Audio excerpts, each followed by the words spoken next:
inteiro, Senhor, está consagrado a Ti. Que estejamos cativos, Senhor, a Ti neste momento. E queremos, Senhor, que enquanto nós estamos aqui, o Senhor está trabalhando, o Senhor está cuidando, o Senhor está restaurando, o Senhor está com a provisão, Senhor. Por enquanto que nós buscamos o reino, o Senhor cuida de tudo, Senhor.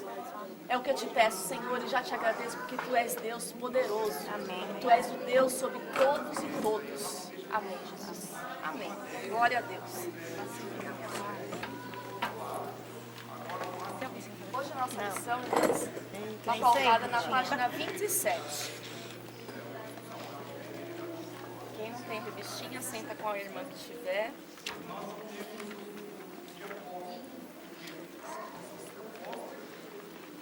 O tema da lição é a remuneração do obreiro e o papel da mulher na igreja do mundo.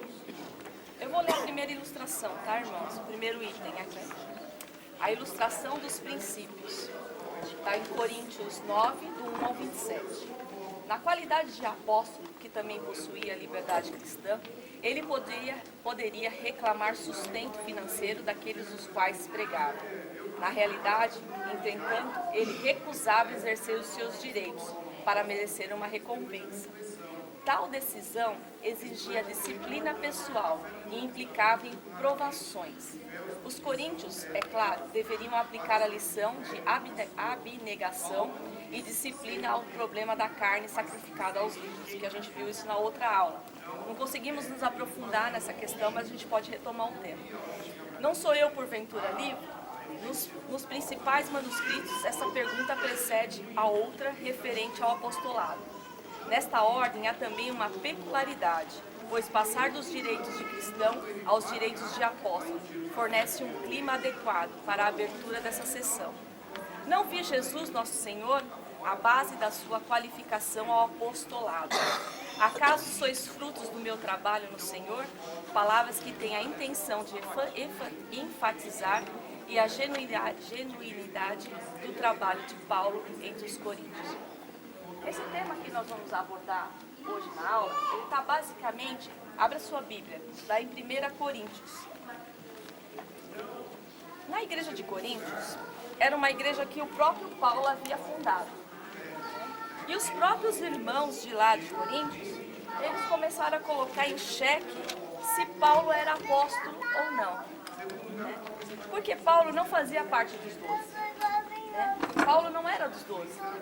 Mas o próprio Senhor o resgatou. O próprio Senhor o chamou. Porque assim, para os apóstolos era difícil também comparar Paulo a um apóstolo. Mas Paulo, ele foi aquele apóstolo enxertado. Ele foi aquele apóstolo chamado. Por quê? A obra do Senhor, ela precisa, desde aquela pessoa que não sabe falar, desde aquela pessoa que não tem conhecimento de leitura, a obra do Senhor precisa dessa pessoa, quanto precisa daquele magistrado. Porque como que você vai pregar para um doutor se você não sabe ler e escrever? O primeiro passo que o doutor vai falar assim, mas você não sabe nem ler e escrever, que você está pregando para mim? Quem é você? Por conta do título, por conta da postura. E o que Deus faz? A obra do Senhor, ela é um mix. Ela é um mix. Ela tem no nosso meio quem sabe, quem é doutorado, quem não é doutorado e quem está caminhando na fé. E esse mix vai fazer a obra do Senhor. Outro dia, sabiamente, o pastor Eudes usou essa frase: o juiz senta para o faxineiro pregar. Você pode falar assim, nossa, que tema mais esquisito, chamar uma pessoa de faxineiro, mas isso é a obra do Senhor. Porque o Senhor não está preocupado com o título, mas o título ajuda a obra do Senhor. Paulo, ele foi um homem que foi criado para ser um sacerdote de uma sinagoga. Ele teve os melhores professores, ele tinha uma vida plena, ele tinha uma vida boa. Porque naquela época, você estudar numa escola de Gamaliel era a mesma coisa que falar assim, se formou na USP e fez doutorado em Harvard.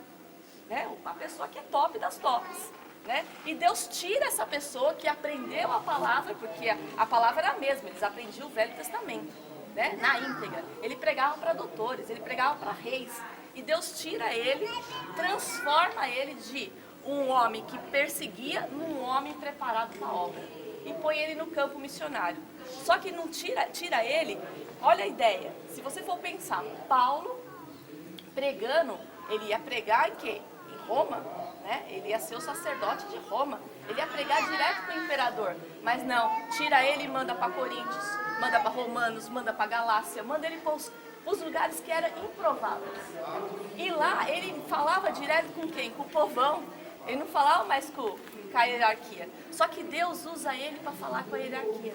Porque nas cartas de Paulo, tem uma das cartas de Paulo que ele fala assim: a guarda pretoriana salva os irmãos com a paz do Senhor. Ou seja, ele estava preso, mas ele estava pregando para os guardas. E para ser guarda no período romano, ele tinha que saber ler, escrever e saber 2 idiomas. E ser homens de guerra. Então eram pessoas que eram conceituadas. Não era qualquer um que era da guarda romana. Mas ele estava lá, no meio do povão, mas pregando para os grandes. E é isso que Deus quer. Porque hoje em dia, o que falta na nossa igreja? É nós pregarmos, parece até algo difícil da gente entender, mas nós pregarmos para quê? Para político, para médico, para advogado, para cientista, por que não? Né? Todos esses homens de grande poder, para juízes, né? Promotores, supremos, tribunais, porque a igreja é carente dessas profissões dentro da igreja. E esses homens também e mulheres são carentes da palavra do Senhor. A coisa mais difícil que tem, irmãs, é pregar para rico. É a coisa mais difícil que tem. Olha, que você fala, você é taxada por qualquer coisa. Porque ele fala assim, mas tudo bem, esse seu Deus aí é bom, mas você vive na pobreza. Eu tenho muito mais dinheiro que você. Né? Eu já passei por isso várias vezes. Eu trabalho com um homem que ele é banqueiro. Ele tem dinheiro, irmãs, que quando eu faço o balanço dele no final do ano, quando eu vejo o fluxo de caixa, eu fico contando 0, 0, 1000, 0, 0, porque é muito dinheiro, né? Sabe, eu só falo no meu dia a dia de milhões, de bilhões. Eu falo, é a minha linguagem, né? E quando eu olho a minha conta, eu falo, Jesus, coloca um pouquinho aqui, porque o negócio tá feio. Né? Outro dia eu falei pro meu marido, falei assim, você tira 1 milhão. Ele, 1 milhão? Não, tira 100 reais. Sabe que a cabeça estava no 1 milhão. Ainda ele falou assim, onde você arrumou 1 milhão? Você roubou o banco? É que a cabeça tá... E pregar para esse homem é a coisa mais difícil que tem. Mas como que eu tenho que pregar com ele? Com sabedoria. Né? Eu tenho que falar a linguagem dele. Né? Isso no capítulo 9, depois eu peço para as irmãs leiam o capítulo 9, porque ele é um capítulo que é condensado, mas ele traz um pouco da sabedoria. Porque Paulo fala assim, eu falo com os fracos como fraco. Eu falo com os judeus como se eu fosse judeu. Eu falo com os gregos como eu falo com o grego. É a mesma coisa se eu chegar e falar assim, ilustríssima amada igreja do Senhor, a noiva do Cordeiro. Aí aqui tem gente que conhece teologia, gente que se converteu faz 2 dias, aquele que está caminhando na fé não vai entender nada da palavra. Então você tem que falar a linguagem do povo. E Paulo, com toda a sabedoria, com todo entendimento, ele fala a linguagem do povo. Ele começa, se ele está com o judeu, ele fala de forma que o judeu fala. Porque ele conhece, ele passou, ele tem um conhecimento. Né? Eu falo que tudo que a gente passa na vida tem um propósito. Tudo. Desde o nosso nascimento até os dias de hoje. Se você sofreu lá atrás, agora na frente você pode estar orientando alguém que está sofrendo a mesma causa que você. Por exemplo, como que eu vou falar para alguém que eu sei como que é uma pessoa que tem um câncer, tem 10 meses de vida e morre, se eu não convivi com uma pessoa que teve um câncer? Como que eu posso chegar para a pessoa e falar assim, eu estou sentindo a mesma dor que você, se eu não tive esse problema? Né? Como que eu sei que é uma pessoa que está falando aqui, daqui 2 minutos ela tem um ataque cardíaco e morre? Como que eu vou falar? Não, eu entendo a sua dor. Eu não entendo. Né? Igual muitas vezes a gente vai num funeral e fala assim, eu sinto a sua dor. Você não sente. Você pode falar assim, eu me constranjo com a sua dor. Mas o que você está sentindo, eu não sei o que você está sentindo. Porque eu não vivi aquilo. Mas aquilo que eu vivi serve de experiência para a minha vida. É isso que a gente busca. Né? É isso que Deus vai nos tratando. Porque a nossa vida ela tem propósitos. Os propósitos de Deus são esses. Você acha que porque você passou por dificuldade, passou porque Deus é ruim e quis te tratar naquele momento? Não, porque tem um propósito para aquilo. Porque com certeza alguém vai te procurar e vai falar assim, aconteceu isso, isso e isso comigo, o que eu faço? Aí você busca lá na memória e fala, é isso. Eu acho engraçado aquele filme Quem Quer Ser um Milionário. Porque o menino ele vai respondendo as perguntas de acordo com o que ele foi passando na vida. Ele não era inteligente, ele foi sofrendo, passando na vida e chegou lá. Eu faço uma relação com o evangelho. É o que a gente vai passando. Como que eu vou falar para um casal que está separando que eles têm que voltar a se reconciliar se eu não passei por isso? Que eu não entendo isso. Ah, meu marido chega bêbado em casa. Irmã, me desculpa, mas eu não sei, porque o meu nunca chegou bêbado, tá? Porém, meu pai chegava todos os dias, então eu entendo o sofrimento que minha mãe passou. Então, você vai trabalhando aquilo. E Paulo, ele usava exatamente isso no ministério. E outra coisa que estão questionando Paulo nesse capítulo é a questão de que o obreiro, ele tem que ser remunerado. Paulo ainda usa uma expressão muito clara. Aqui no 15, 14, 9...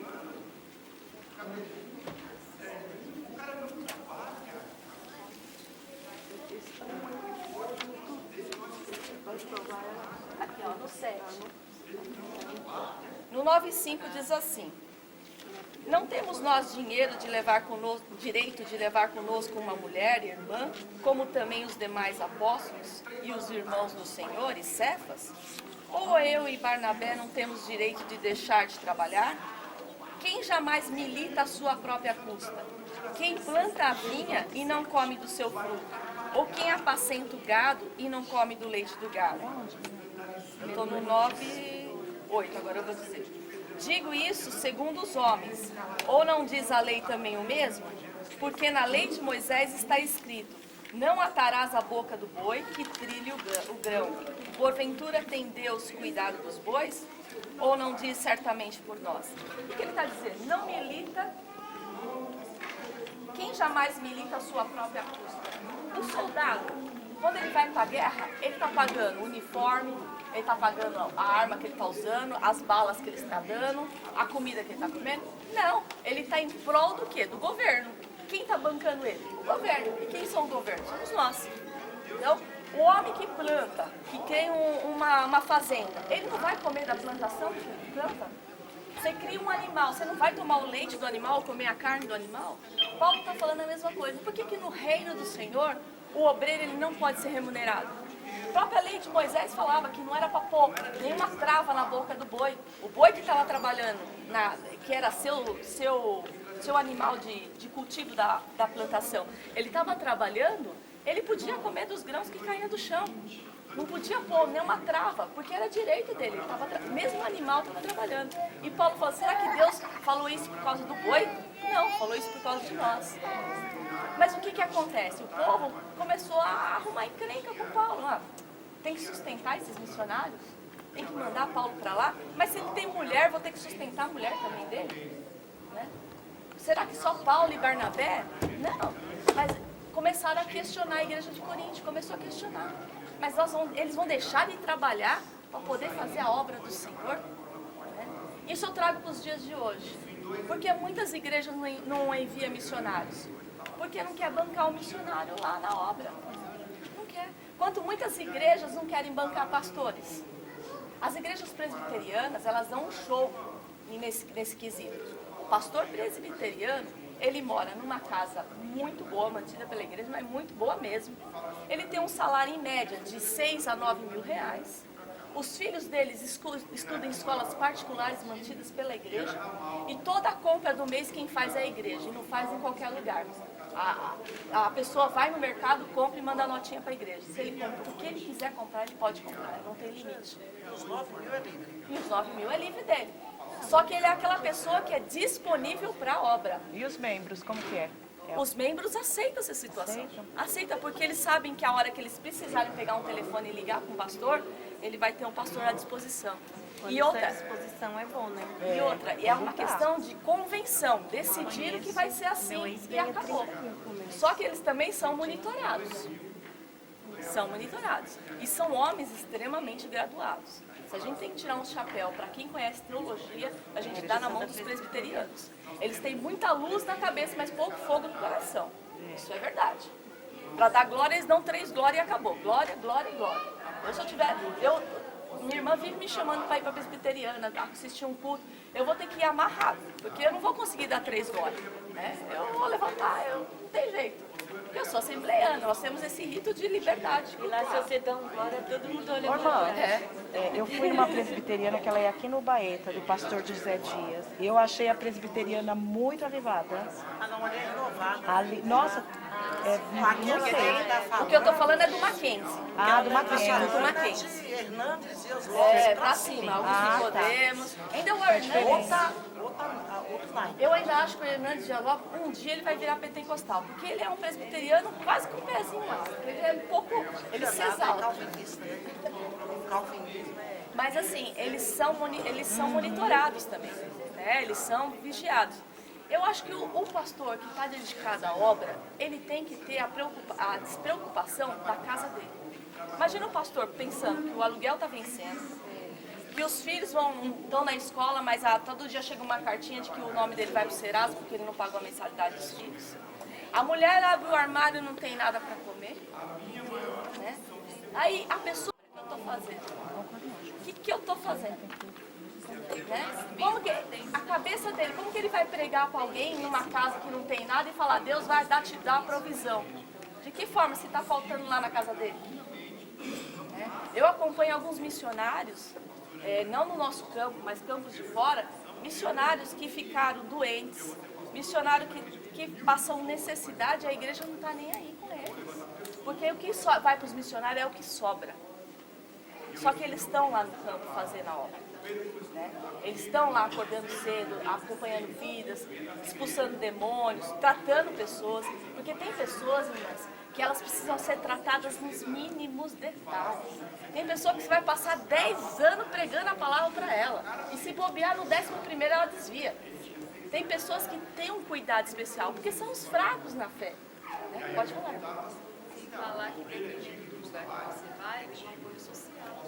As pessoas que você está cuidando, elas não têm nada em casa. E elas esperam de quem? Mas seja. Então você tem que dar esse apoio, tanto espiritual como apoio social. Tem que ver a carência de cada lugar. Qual a necessidade por isso? Né? Eu vou falar assim, lá na África, levar uma cesta básica é melhor, é ganhar na loteria. Você chegar com uma cesta básica do Brasil, aqui que a gente acha bem pobre quando a gente recebe das empresas, fala assim, só porcaria com a cesta básica, manda para a África, eles vão ganhar na loteria, vão fazer a festa. Já se eu pegar isso e levar para Londres, os Estados Unidos, não vão dar importância. Né? Então, assim, o missionário, ele está no campo missionário, ele está fazendo a obra e ele está disponível para a obra. A mesma coisa o nosso pastoreio, já passou do tempo dele estar 100% na obra. Eu não sei como esse homem sobrevive, eu não sei. Porque assim, ele tem o trabalho, ele tem a família dele para cuidar, ele tem a obra e ele faz, eu falo que é igual o malabarismo com os pratinhos. Quando um pratinho está caindo, ele vai lá com o outro. Então esse homem, ele tem que estar 100% para a obra, 100%. Mesmo assim, ainda vai precisar de 2, 3 para ajudar ele. Porque a obra está crescendo de uma forma tão grande que precisa. Agora, também em contrapartida, tem uma galerinha aí que achou um meio de viver. Um meio bom, imagina. Eu durmo até meio-dia. Eu pego uns vídeos lá na internet, pego umas palavrinhas-chave, dou uns pulos, dou uma arrepiada assim, vou na igreja, dou uns glória lá, e o pastor me dá R$300, outro me dá R$100, outro põe combustível no meu carro. Eu tenho uma casa, tenho comida e tá boa a vida. Tá boa a vida. Né? É isso que envergonha o evangelho. Né? E a gente vê isso, muito. E essa cultura também de pastores, presbíteros, missionários ser remunerado, isso acontece há muito tempo, agora estou lembrando, na Universal. Eu conheço um pastor que ficou 25 anos, ele é registrado em carteira, ele aposentou. E ele foi para Nicarágua pregar o evangelho lá na Nicarágua, ele ficou um tempão. E lá na Nicarágua é um grande problema, porque tem os terroristas lá. Ele sofreu, ele apanhou, ele teve alguns problemas lá e trouxeram ele de volta. Agora que ele está aposentado, ele foi para a Mundial. E a Mundial registrou ele está trabalhando como pastor. É uma profissão dele. Né? Remunerado em carteira. Ele recolhe impostos, ele tem seguro-desemprego se ele sair, ele tem o fundo de garantia, ele tem tudo ali. Né? Ele não paga o salário de um presbiteriano, mas ele paga um salário para manter ele lá. E ele está 100% para a obra. Ligar meia-noite, ele tem que estar disponível. Se o pastor falar assim, 1h da manhã, quero todos os presbíteros e os pastores aqui na sede, o povo vai, porque ele está remunerado para aquilo. Ainda paga Ele tem direito a o aluguel férias. da casa e ainda dá carro para visitar os créditos. Ele ainda tem férias. Tem férias para pegar a mulher e os filhos e passear. Mas ele tá para obra. Mas em contrapartida tem esse povo aí que a gente está vendo que tem um monte que já virou modinha agora. E principalmente, não estou falando que os jovens não tenham a unção do Senhor, mas principalmente uma galerinha nova que viu um mercado de trabalho ali, Tava falando isso com meu esposo. que não tem base, que não tem essência. Você vê eles pregando, é tudo pregação de YouTube. Tudo Na coisa verdade, não se questiona a chamada. Eu chamo aqui, é o preparamento. Preparação. Eu tenho dificuldade de ver um menino novo. Eu tenho muita dificuldade. tem Criança, experiência, então, né, isso vivência. Que pra mim, criança tem que jogar bola, soltar Isso, Pra mim. Amém. A criança ser usada por Deus para trazer uma palavra ali aqui, não, mas às vezes vira uma coisa que ela não elas quer estão aquilo ali. vivendo disso, É sobrevivendo daquilo, né? E você vê que Sustentar a não tem crescimento espiritual, tem crescimento de bordões. Dá aquelas palavras-chave, né? Que o povo dá glória. Tô vendo um anjo na igreja, tá passando. Na verdade, descobre se o povo gosta de ouvir. Nossa. Descobriu. Entrou na. O marketing é isso, né? Você descobre qual o seu público-alvo e o que ele gosta. Tem, né? Pegou ali, esquece. Carros, Né? né? Chaves.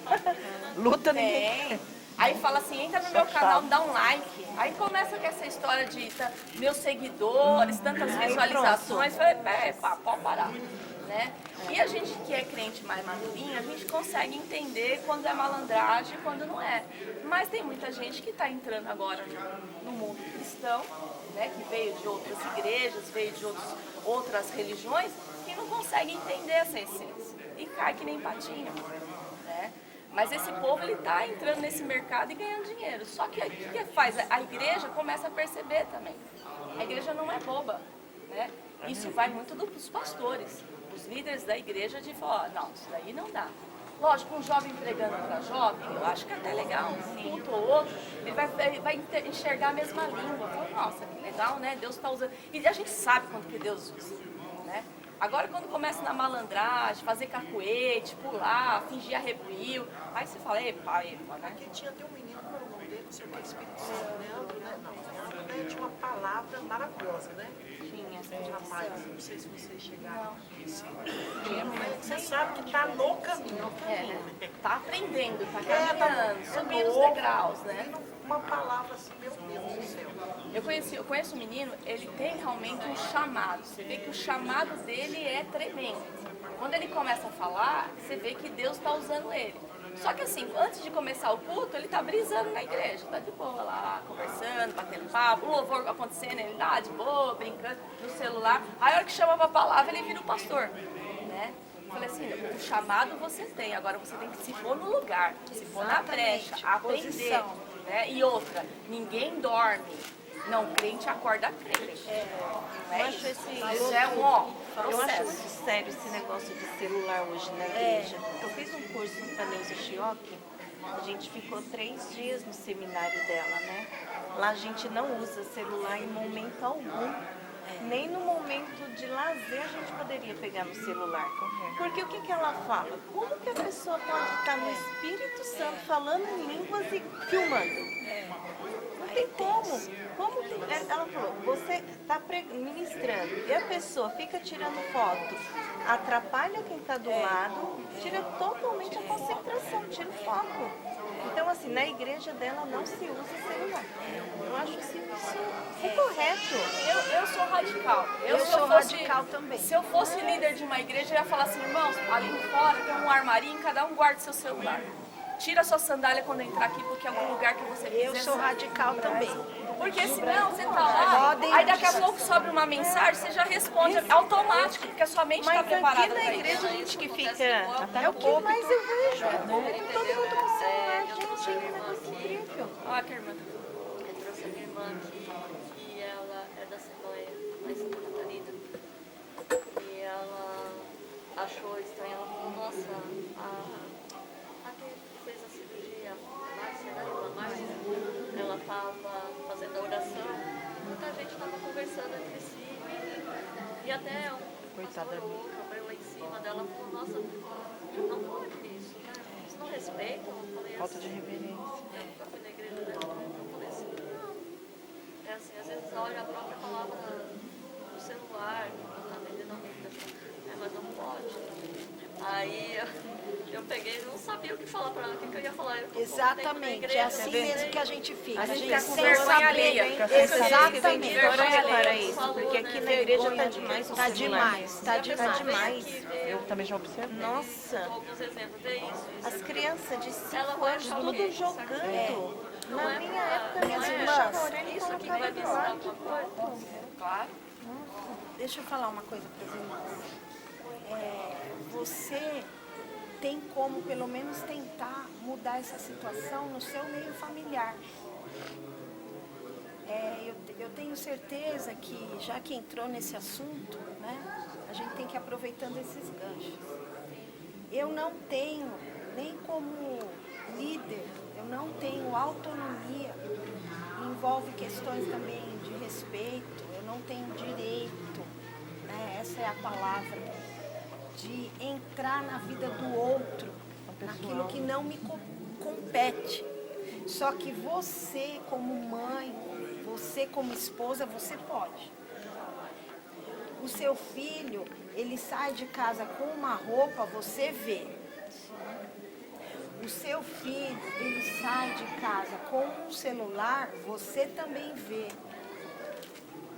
Então, às vezes a gente quer fazer coisas lá,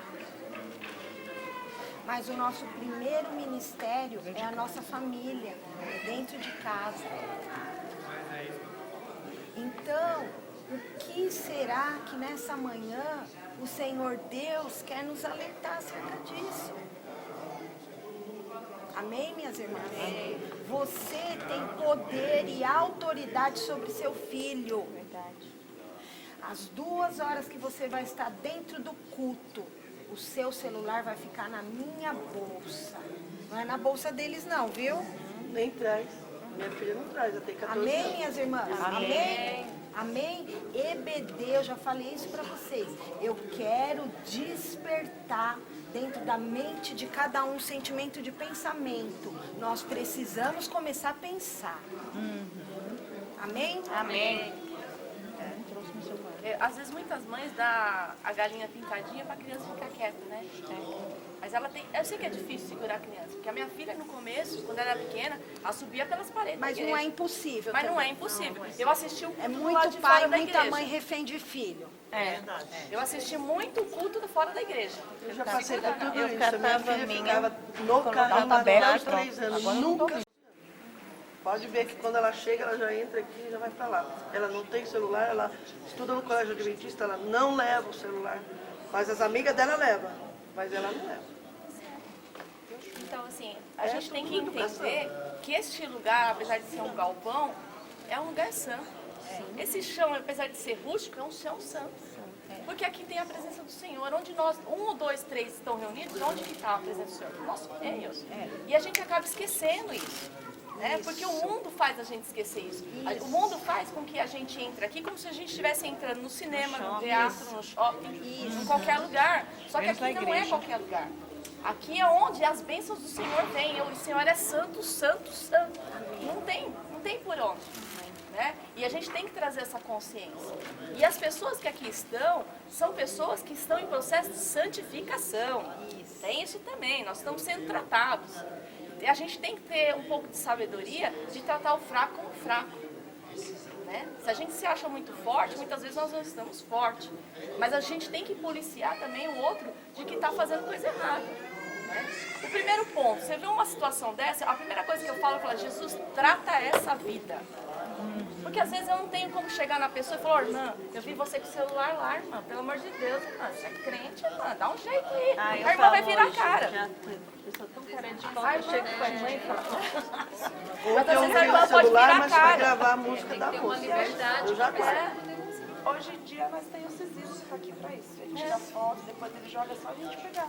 Faz vídeos, então não tem a necessidade. Uma situação que eu falo que tudo que acontece na nossa vida é uma experiência. Eu vejo que chega muitos pregadores novos e não assim, fazendo exceção, porque a gente não pode ser assim. Mas, do meu ponto de vista, eu penso assim: todos nós, independente se temos um cargo elevado ou não, temos sim o chamado de pregar a palavra, mas cada um do seu jeitinho. E eu vi uma certa experiência que aconteceu comigo. Uma irmã me convidou para pregar no encontro de mulheres e eu orei muito para ir, porque eu falei para Deus que Deus possa me conduzir para levar a palavra dele não por emoção e nem por aquilo que Deus quer fazer, mas que eu possa ir num lugar e que Deus coloque o que ele vai fazer no meu coração, que ele possa me conduzir realmente como ele quer. E chegando lá, uma igreja bem grande, muitas e muitas irmãs. Eu não vou mentir, eu até me senti pequenininha, porque eu falei, nossa Deus, falando com Deus no meu pensamento, quantas irmãs chiquitosas, bonitas, bem arrumadas, sabe? E ali sentada no meu banco, eu falava assim, o que o senhor quer que eu fale para suas filhas, né? E ali eu vi muitas irmãs bonitas, e sabe, uma estrutura, filmando, tirando fotos, tudo assim no decorrer do chá. E eu fui assim, bem simples, porque eu gosto de ser assim, sabe? E ainda quando me chamou para fazer o microfone, eu falei, vou ficar, Senhor, do jeito que eu me sinto bem, descalço. Eu quis ficar bem à vontade. E Deus falou assim, você vai precisar de um espelho, um saco de lixo, e um espelho bem grandão e um martelo. Pode ir na cabeça das irmãs até ser algo estranho, mas Deus falou, vocês precisam, mulher, ser o bom perfume de Cristo. Foi algo que Deus mandou transmitir para ela. E dentro do tema que a irmã deu, a gente foi ali trabalhando, estudando. E eu falava assim para as irmãs, antes de a gente começar, eu não posso fazer o que Deus colocou no meu coração. Eu vou precisar do meu esposo e de mais um irmão. E a líder que fica aqui do meu lado. E coloquei eles assim. Aqui está um espelho. Antes de começar a pregar a palavra de Deus, eu não posso deixar de pregar a palavra de Deus sem antes fazer isso. Por quê? No nosso meio tem muitas mulheres machucadas, depressivas, que se acham feia. Muitas mulheres, sabe, que perdeu seu autoestima. Muitas mulheres que têm tudo para se sentir uma grande mulher de Deus e muitas das vezes jogou tudo por terra. Então você vai vir aqui nesse espelho e você vai falar o que você se sente. Irmãs, até assim, irmã de pastores, irmãs, sabe? Eu me sinto uma mulher triste. Eu me sinto uma mulher feia, eu me sinto uma mulher machucada, eu me sinto pequenininha, sabe? Eu não tenho prazer em mim. E ali a gente oramos, todas elas fez uso. Eu não chamei ninguém, falei, tá aqui, vai ficar aqui. E vocês vêm e falam o que o seu coração diz. Umas olharam, não conseguiu falar, só simplesmente chorou muito, sabe? E depois que aquilo ali do espelho, elas se olharam e viram aquela pessoa tão triste, a gente oramos, quebramos o espelho, jogamos dentro do saco de lixo e levantamos outro espelho. O que você sente? Umas olharam para o espelho, irmãs, e começaram a falar em língua estranha. Eu me sinto uma pessoa renovada, porque Deus tem esse poder de transformar assim instantâneo. Mas nós, como as mulheres de Deus, temos que estar atentos. E uma das irmãs que estavam ali, o que me chamou muita atenção, que ela falava em língua estranha, ela sentia, sabe assim, entre aspas, a presença de Deus. Mas quando Deus falou, vai lá e toca no ombro dela, ela caiu endemoniada. E uma das irmãs que faz parte da diretoria viu que era muito e falou assim, irmã, a gente vai perder muito tempo e o trabalho tem que continuar, sabe? Vamos deixar para depois. Eu falei, não, irmã, eu vim aqui para fazer o que Deus quer, para a gente ver que enquanto a gente está na casa de Deus, acontece isso. Não, é um trabalho. Eu falei, não, irmã, ainda que eu não termine a pregação, mas o primordial é as vidas. E tem que ser assim, sabe? Então que a gente precisa sempre ter cada vez mais, porque Deus nos coloca assim, sabe? Às vezes você pode ver a irmã mais simples, mas ela sim tem autoridade de Deus. E Deus usa cada uma de uma forma diferente, mas a palavra é transmitida. É o que eu falei, né? Deus precisa do faxineiro, Deus precisa do juiz, do médico, cada um tem o seu propósito. E o propósito maior é o reino. Não julga ninguém pela O reino. aparência. O reino de Deus é o que importa. Nós estamos aqui todos, somos funcionários do Senhor. Aqui não tem cargo. O Senhor, quando olha do céu, não fala esse é pastor, esse é presbítero. Esse é cargo. Isso é cargo. Certa vez eu estava na igreja, na porta da igreja, junto com o irmão, chegou um homem de terno. O irmão da recepção foi aqui, foi em outro lugar. Fala, Senhor, irmão. Irmão não, pastor. Aliás, Eu sou PhD em teologia, não sei das quantas. Eu falei, nossa, ele deixou de ser irmão? Ele virou pastor, deixou de ser irmão? Né? Tem um cargo que estava estampado na cara dele. Pode falar. Deve ter paciência não, Jesus. Mesmo se ele tivesse com crachá, o salário vai ver o crachá dele.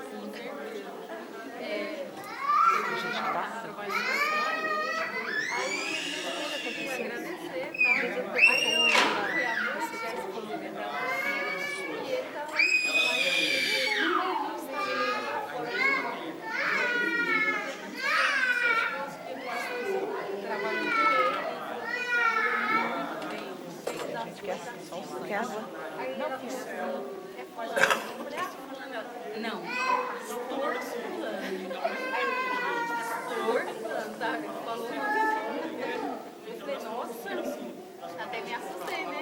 Aí depois, quando foi na tarde, eu falei, aí eu, pastor, nossa, até me deu um susto, sabe? Pastor fulano. Pastor fulano. Mas quem acha, né, menino? Jesus se apresentava como Jesus. Ponto. Ainda falaram assim, pode vir alguma coisa boa lá de Nazaré? Boa não, excelente, a melhor coisa que tem na face da terra. Pô, irmãs, o que eu tinha para passar para as irmãs era isso sobre a mulher. Agora eu passo para a nossa irmã falar do papel da mulher.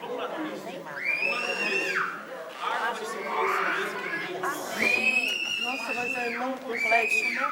Tirar um pouquinho a criança da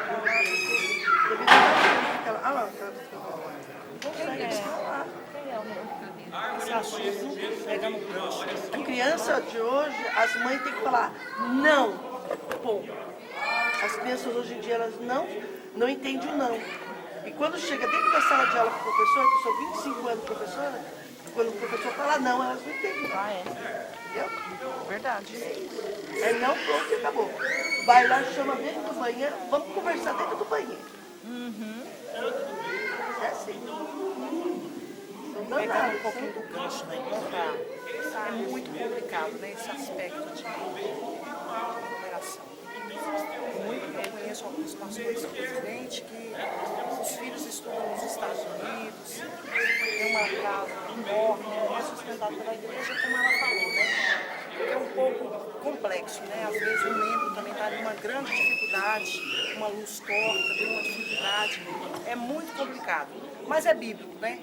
Quando o homem se dedica à obra de Deus, o trabalhador é digno do seu salário, então ele é digno daquele. Quando ele realmente se entrega, se dedica, e Deus sustenta. Nosso Deus é um Deus maravilhoso, é um Deus. Quando a Ju